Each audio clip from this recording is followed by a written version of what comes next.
How's it going, everybody? Greg here, Gregarious Media, here with another episode of Discog Devil, where I go over the worst and best of an artist's discography. This week's artist is none other than folk punk legends AJJ, formerly known as Andrew Jackson Jihad. Really wish they kept the cooler name. AJJ are a folk punk band based out of Phoenix, Arizona, formed in 2004. Their lyricism is very much in high regard.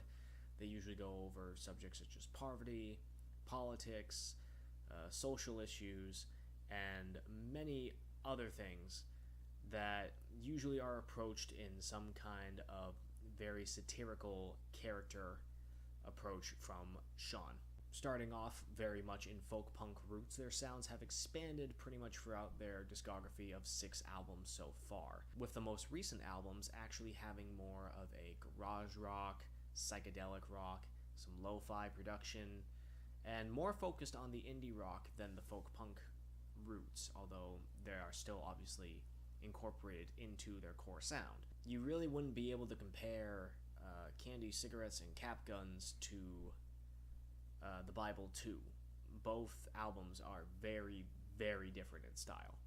Very recognizably AJJ, but in different eras. And the reason for the band changing their name to their very popular abbreviation officially is because in 2016 they wanted to change it because they felt that they didn't have the fascination in Andrew Jackson as they used to, and also the word jihad being a little bit on the more offensive end, so they wanted to, tone that down to the abbreviations. While I can personally respect, Andrew Jackson Jihad just sounds so much cooler. The band are one of my favorite bands of all time, and I would certainly like to think that AJJ have a lot more in their canon than what they currently have. So where do their albums stack up to one another? That's what we're going to find out today here on Discog Devil, AJJ. Here we go.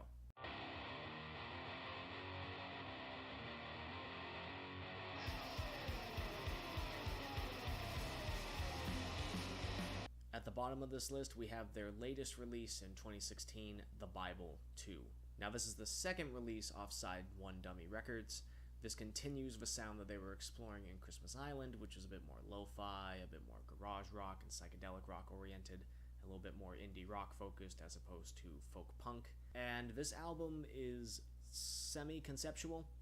It follows a boy named Cody as he goes through his adolescence. While I didn't quite get the concept 100% front to back, I do see where this was. I don't think it was as strong of a concept as it could have been, but overall, lyrically, I've never had a problem with AJJ, and lyrically, this album is still pretty strong. However, the reason that The Bible 2 is at the bottom of my list is because now, at this point, it feels like I've heard AJJ do this stuff, but better.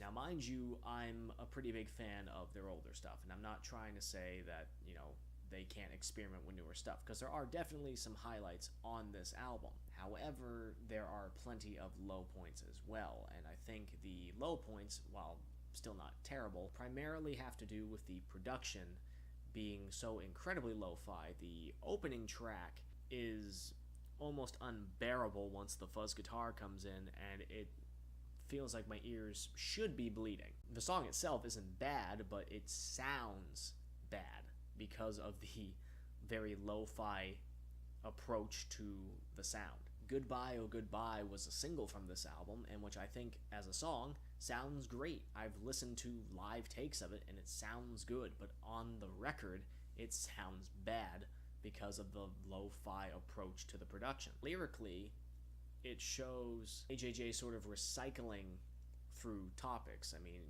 Sean has gone over lyrics about angst and adolescence before on previous albums, so now he's sort of channeling this into the Cody character. But the problem is that he's already addressed these topics, I think, on a much more personal and a much better execution level. Junkie Church, for example, I think is a decent song, but it just sounds like a B-side to any previous AJJ album. It sounds like a song that may have been sitting around that's just now thrown on here, that honestly, it doesn't stand out for any good reason. Some of the experimentation does pay off, though, such as American Garbage, which has kind of a more 80s synth rock vibe to it, which I really actually enjoyed more than I thought I would. Terrifier is just a straight up hardcore song that is fantastic. As hardcore as AJJ get, it's more like garage rock with some psychedelic elements that still I think comes off really, really well. As a whole though, the Bible 2 didn't really stick with me, even with Small Red Boy at the end sort of being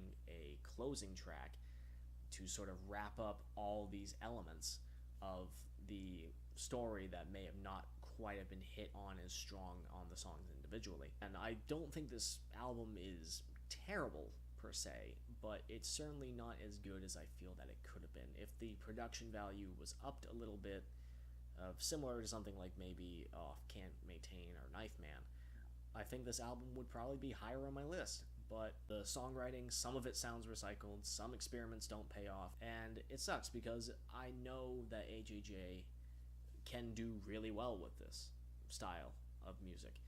I mean, just like I listed off with American Garbage and Terrifier, those are excellent tracks, and I feel like they could continue that sort of style, but just change the production value a little bit, and I think that you would have a really good second wave of AJJ.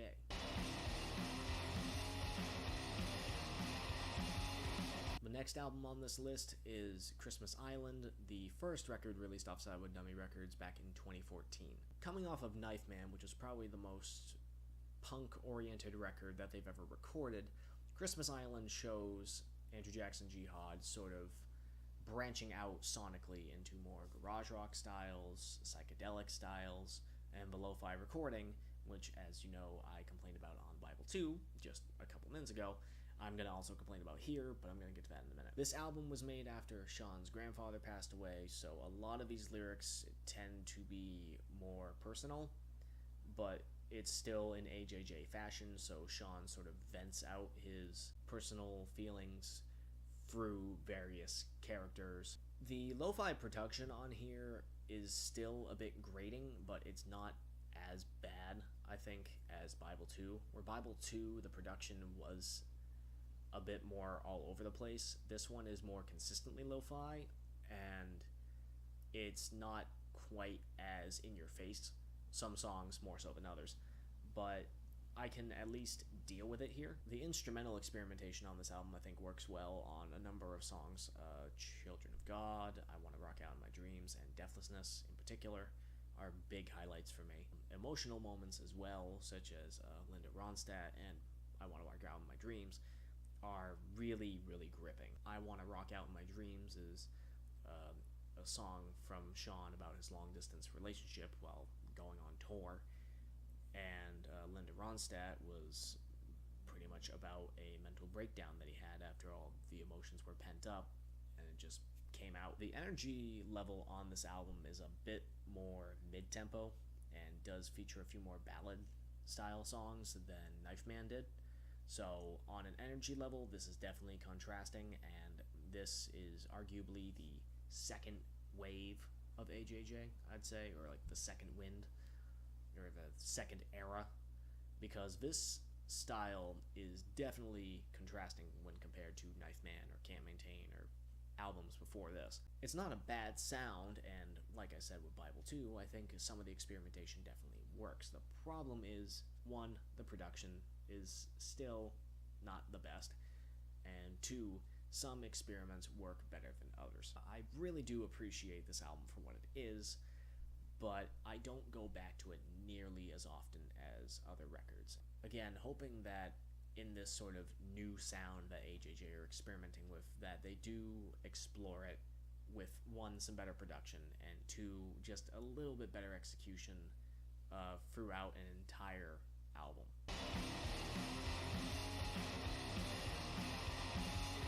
Next on this list, we have the debut album, Candy Cigarettes and Cap Guns, released in 2005. The production on this album is definitely raw. It definitely has the punk energy. A lot of these songs, Sean has admitted to not playing live anymore. And granted, I've only seen AJJ once before, so I don't remember how many of these songs were played live. It was during the anniversary of the People Who Eat People album.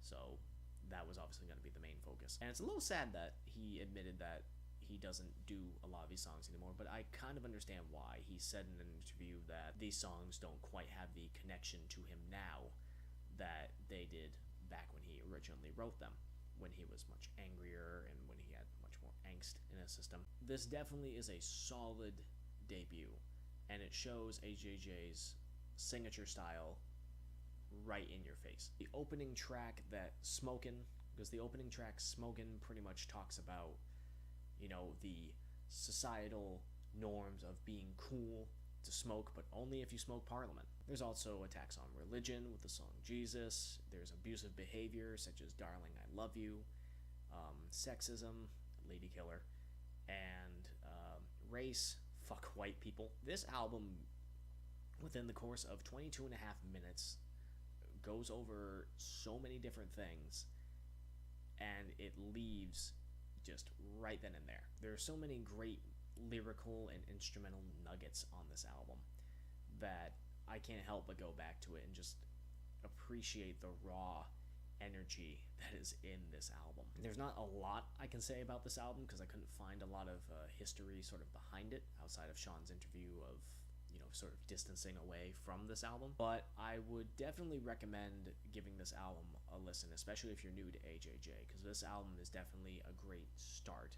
It's the debut, so it's a really good place to start and sort of see how they've evolved since then to where they are now. Next on this list for the bronze, we have Cant Maintain, released in 2009.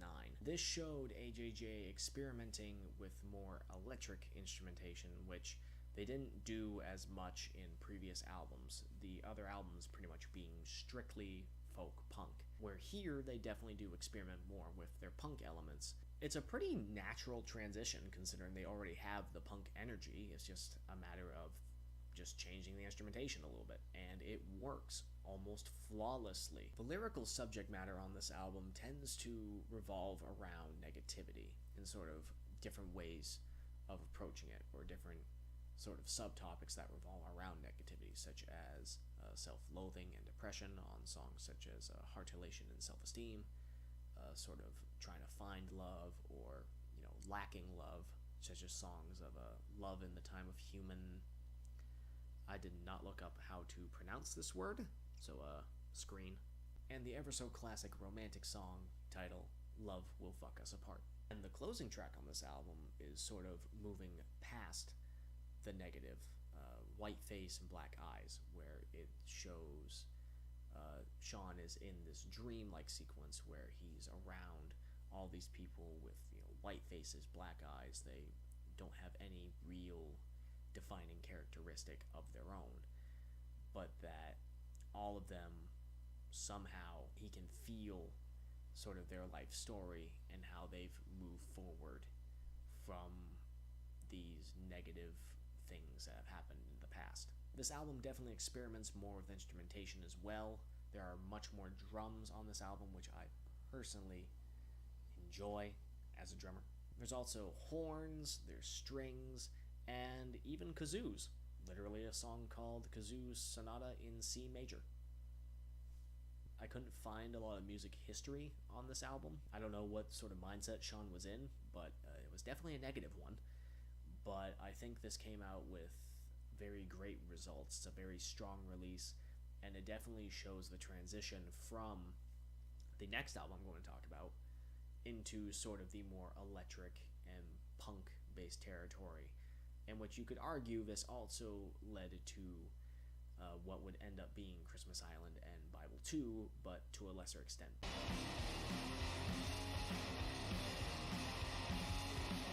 For the silver, at second place, we have People Who Eat People Are the Luckiest People in the World, released in 2007. This album is easily one of the favorites among AJJ fans, in which I know that for a lot of AJJ fans, any one of these albums could be their favorites, but this one tends to be the one that is cited as the big breakthrough album. Granted, this wasn't the one that I broke in on, but the more and more I've listened to it, the more and more I understand why people love it so much, because I fucking love the shit out of this thing. If only I had the vinyl here to show. I I got the anniversary picture disc, and it looks so good. And sounds great too. The energetic performances, the incredibly snarky lyrics, opening right up with the song Rejoice, pretty much talking about how the world is pretty much out to get you, the sky is fucking falling, and despite the fact that the world will rape you, penetrate you, kill you, and whatever, that you can pretty much enjoy life, that hey, the world's gonna end, so why not enjoy it anyway. God, this album starts off so positive. And note, I did say that's how it starts. This album goes over lyrical subjects such as murder on the song Bad Bad Things, peace on song No More Tears, and sort of finding a sense of purpose through Death, a song dedicated to the memory of Stormy the Rabbit, and among many other songs. And I think this album ends on a perfect song, People. It's just Sean going over, people are people regardless of creed, regardless of race, regardless of gender. People are people regardless of anything. And that he has faith in his fellow man and hopes that they have faith in him. And that, I think, is a song to live by on any form of moral code. This album is definitely not only for someone who wants to get into AJJ, but also for someone who just wants to get into folk, but in a more modern context. This album is practically flawless, and the only reason that it's at number 2 is because of Knife Man.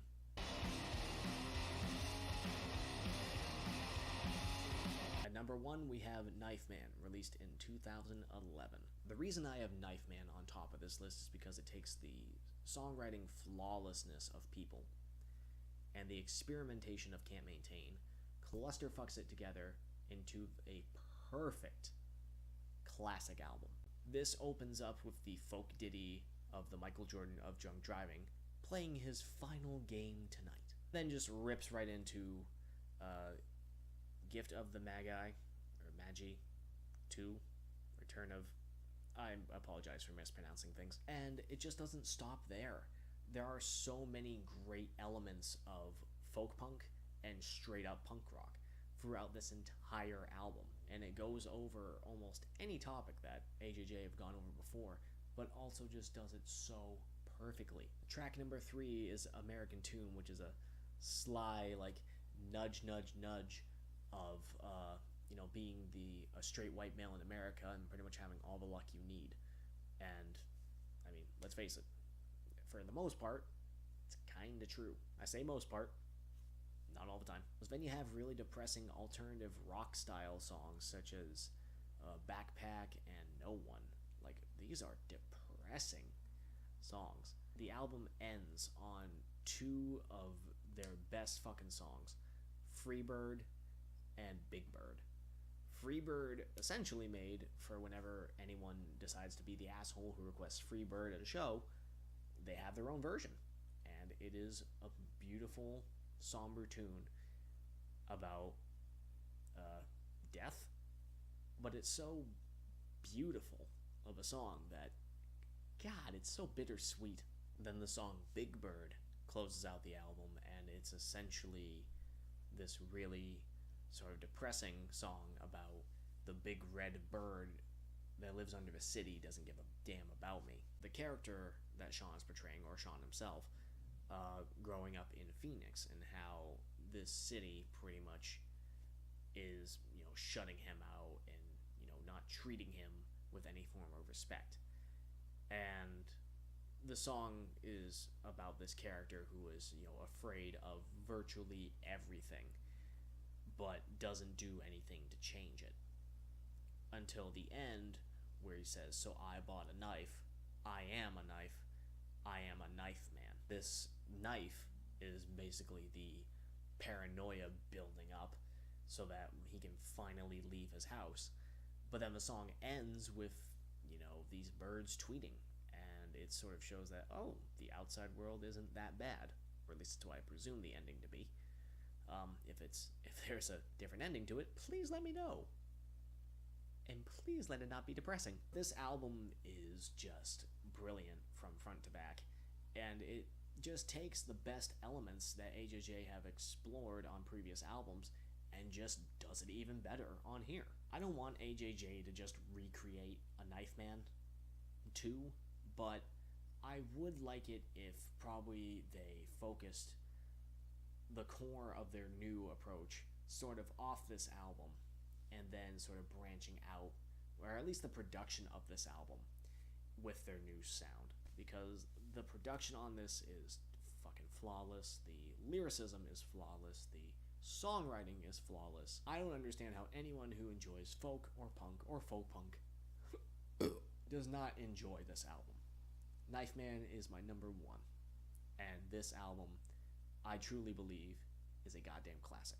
So that will do it for this episode of Discog Devil. Let me know what your favorite AJJ albums are from worst to best, and where you think that AJJ's sound should go from here. I'll also have in the description a Spotify playlist from my key 3 tracks from each album that I personally recommend. And of course, like, comment, subscribe, you know the whole YouTube shtick. I'm not going to bash it over your head. And also my social media links are down below. Thank you for watching. I will be back with another episode next week.